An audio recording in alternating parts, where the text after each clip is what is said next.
Salam. Kayak ada 5 orang, saudara. Ulang sekali lagi. Salam. Nah, ini baru mantap. Ini kayak ada 500 orang ya. Nah, puji Tuhan. Terima kasih atas kesempatan yang diberikan. Di mana saya bisa menyaksikan cinta dan kebaikan Tuhan. Allah kita Allah yang besar, amin. Allah yang sanggup melakukan segala perkara. Nah, Bapak Ibu, saya mengucap syukur saya boleh beribadah di tempat ini, bertumbuh di sini. Dan yang mau saya saksikan ini tentang istri saya. Jadi satu hari tidak ada angin, tidak ada hujan, tiba-tiba dia itu sakit, badannya itu lemah. Lalu kakinya itu tidak bisa gerak, lumpuh saudara. Dan ini tidak tahu sakit apa. 1 minggu sebelumnya, waktu dia masih sehat, dia tuh mimpi. Dia mimpi dipanggil Tuhan. Cerita sama saya, Pak, aku mimpi dipanggil Tuhan. Nah saudara, saya dengar ini mimpi apa kok dipanggil Tuhan. Bahwa mimpi itu mimpi yang lain, jangan mimpi dipanggil Tuhan. Saya bilang sama istri, itu pasti dari setan, bukan dari Tuhan. Tolak dalam nama Yesus. Akhirnya 2 hari kemudian, ini saya singkat saja. Nah, kami waktu itu tinggal di daerah Wonorejo, Tegal Sari. Kami punya usaha warnet dan game online. Di situ ada sekolah Alkitab. Anak-anak sekolah Alkitab tuh biasa datang ke tempat kami untuk kerjakan tugas, ngeprint. Jadi sudah kenal, sudah akrab dengan istri. Nah, ini ada mahasiswi datang ke istri saya.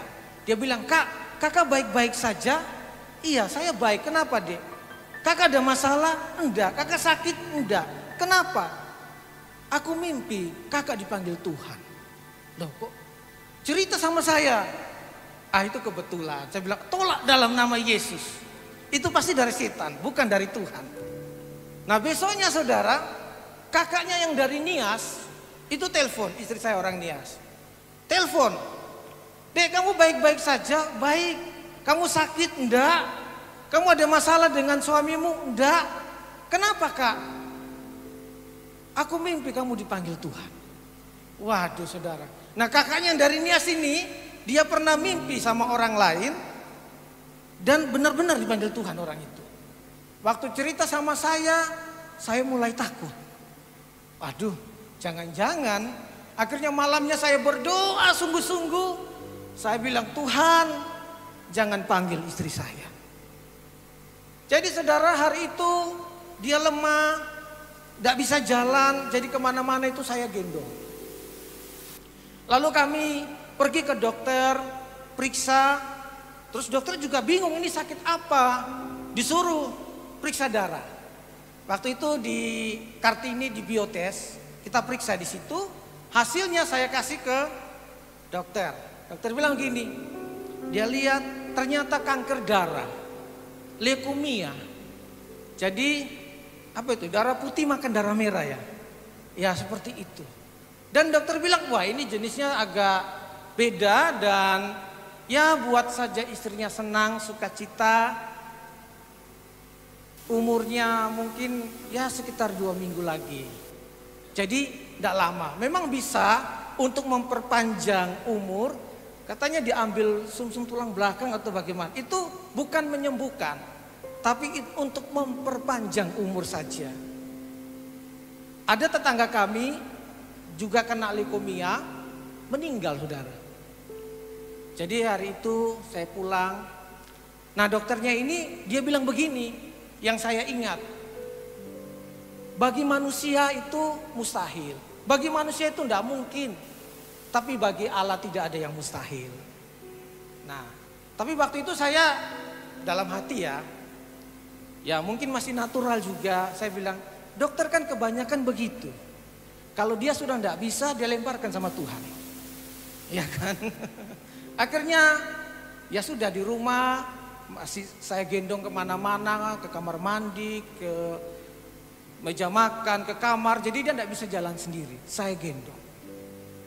Lalu singkat cerita, hari Jumat jam 12 malam, itu saya ingat, dia banguni saya, tapi suaranya itu sudah tidak jelas. Jadi kayak begini saudara, Pak, gitu. Maksudnya, Pak bangun, Pak bangun. Nah saya kan antara sadar dengan tidak sadar, saya pikir tuh setan. Jadi saya tengking dalam nama Yesus, saya bilang, setan keluar dalam nama Yesus. Akhirnya kok digini-giniin, akhirnya sadar, oh ternyata istri saya. Istri sendiri saya tengking saudara. Waduh Tuhan. Akhirnya dia bilang, ada apa Ma? Dia bilang, Pak saya mau pergi. Waktu itu kan enggak mudeng ya, enggak sadar. Mau pergi kemana? Ini sudah jam 12 malam. Papa juga sudah capek. Jadi ya saya kerja semua, urus pekerjaan, anak, harus ngurus dia juga. Udah capek. Enggak Pak, saya mau pergi. Tolong bangunkan anak-anak. Saya masih belum sadar. Saya bangun ya anak-anak. Terus dia cium anak-anak. Mau pergi kemana? Enggak, itu ada malaikat sudah tunggu saya. Di situ baru saya mulai kaget dan saya ketakutan saudara. Lalu saya peluk dia, saya bilang, Mak, tolong jangan pergi. Tolong jangan pergi. Tolong jangan tinggalkan Papa. Di situ saya mulai nangis. Dan dia cium anak-anak, dia bisik di telinga saya, dia bilang, Pak, jaga anak-anak. Waduh saudara, saya tambah nangis, sudah tidak kuat di situ. Jadi saya peluk dia, dan tidak lama memang dia tidak ada. Sudah tidak ada, sudah tidak ada nafas. Dan saya lihat jam sudah jam 1, saya mau telepon keluarga juga, ini kan sudah malam. Lalu sudah saya baringkan, saya ingat itu kata-kata dokter. Bagi manusia mustahil, tapi bagi Allah tidak ada yang mustahil. Dan malam itu saudara, saya berdoa. Saya peperangan. Saya nyanyi lagu-lagu lama kayak ku menang bersama Yesus Tuhan. Ada kuasa dalam darahnya, bersama Yesus, dalam nama Yesus. Jadi saya nyanyi, saya doa, saya nangis. Begitu terus, saya sepanjang malam itu doa, nyanyi, nangis. Saya bilang sama Tuhan, Tuhan jangan ambil istriku. Tuhan kembalikan nyawa istriku. Saya tengking roh maut, roh kematian. Pokoknya yang bisa saya tengking saudara, saya tengking semua. Jadi saya tengking semua, saya doa. Tidak sadar sampai jam 5 pagi. Saya lihat sudah mulai terang. Ya tidak terjadi apa-apa, dia diam. Akhirnya saya bilang sama Tuhan begini, Tuhan kalau ini yang terbaik, yang Tuhan izinkan, beri aku kekuatan untuk menjalani hidup ini. Gitu saudara. Jadi saya mulai ambil HP, saya mulai telepon keluarga. Nah waktu saya mau telepon, mau tekan ini, saya dengar ada nafas ditarik ini. Dia hidup saudara. Tepuk tangan bagi Tuhan. Nah di situ saya kaget, HP itu sampai jatuh dan saya langsung peluk dia dan saya nangis lagi. Tapi nangisnya bukan karena sedih, karena sukacita. Saya cuma doa waktu itu, Tuhan terima kasih, Tuhan terima kasih. Saya nangis saudara. Akhirnya beberapa hari, yaitu masih saya gendong kemana-mana. Karena ada lagunya dulu, tak gendong kemana-mana. Nah itu saudara. Dia kadang guyonan sama saya bilang begini, Pak, dulu Papa suka gendong saya, tapi sekarang kok tidak pernah gendong lagi. Nah saya, ini guyonan ya. Terus saya bilang, dulu kan beda sama sekarang. Dulu pinggang masih 20 cm. Ibarat biola dari Perancis itu saudara. Nah kalau sekarang kan sudah beda. Sudah diberkati Tuhan, jadi ya agak melebar ke kiri dan ke kanan, gitu. Tapi bukan berarti tidak sayang, tetap sayang. Jadi hari itu setelah 3 hari dia bilang sama saya, Pak, saya mau puasa. Nah, saya waktu itu saya tolak karena kasihan saudara, badannya tuh kurus. Orang sakit kan butuh makanan, ya kan? Butuh nutrisi, vitamin. Jadi saya larang, tidak boleh puasa. Tapi dia ngotot. Dia bilang begini, kalau saya mati, saya sudah tidak ada. Tapi buktinya saya masih hidup. Nah, di situ saya tidak bisa ngomong apa-apa. Lalu saya bilang sama istri, oke, boleh puasa, tapi jangan lama-lama ya. Maksud saya setengah hari begitu. Dia minta 3 hari. Kok 3 hari? Akhirnya oke. Hari pertama kami puasa sama-sama. Hari kedua saya tidak kuat karena saya capek kerja semuanya. Dia lanjut saudara. Badan udah kurus. Jadi kalau buka puasa itu cuma makan bubur, telur rebus sama kecap waktu itu. Itu dia buka puasa. Hari ketiga sampai hari ketiga saya bilang sama istri, "Ma, ini sudah hari ketiga. Besok mama jangan puasa ya, kasihan saudara, tidak tega saya lihatnya." Dia bilang, "Iya pak." Tidak terjadi apa-apa. Malamnya kami tidur. Nah saya biasa bangun itu jam 5, biasa berdoa bersama. Jadi waktu saya bangun pagi-pagi, saya lihat dia sudah tidak ada di kamar. Dan saya juga heran dan juga takut. Karena kalau kemana-mana harus saya gendong. Keluar kamar juga harus saya yang papa. Saya gendong dia. Loh ini kok bisa hilang di kamar? Saya mulai ketakutan. Jangan-jangan Tuhan angkat hidup-hidup. Iya kan?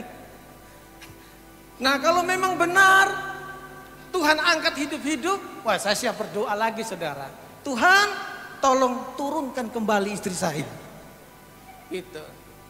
Tapi ya saya coba periksa dulu, saya lihat di ruang tamu, ruang tengah tidak ada. Saya ke dapur, dia ada di dapur lagi masak saudara. Dia sudah bisa jalan sendiri saudara. Tepuk tangan bagi Tuhan. Puji Tuhan. Akhirnya ya dia sudah jalan. Setelah 1 minggu atau 2 minggu ya sudah badan sudah agak gemuk. Kami kembali ke dokter. Ke dokter. Waktu datang ke dokter, dokter lihat istri, dia kaget. Kok masih hidup? Loh, gak sopan dokternya ini saudara. Iya kan? Coba periksa darah. Periksa darah lagi di biotes. Hasilnya saya kasih lagi ke dokter. Dokternya nangis waktu baca itu. Di situ ditulis kanker darah atau leukemia negatif. Tepuk tangan bagi Tuhan. Nah saudara, yang saya tahu kanker leukemia itu kan tidak ada obatnya. Saya ingat istrinya mantan Presiden SBY ya kan, kena leukemia meninggal. Tapi kalau ini bisa sembuh itu karena Tuhan. Amin. Jadi bagi manusia tidak mungkin, bagi Allah tidak ada yang mustahil. Saya tidak tahu persoalan apa yang sedang kita alami. Goncangan apa yang sedang kita hadapi hari-hari ini. Tapi percaya sama Tuhan, berharap kepada Tuhan, jangan takut, jangan gentar, jangan gelisah. Kita punya Allah yang besar, Allah yang sanggup melakukan segala perkara. Tuhan Yesus memberkati.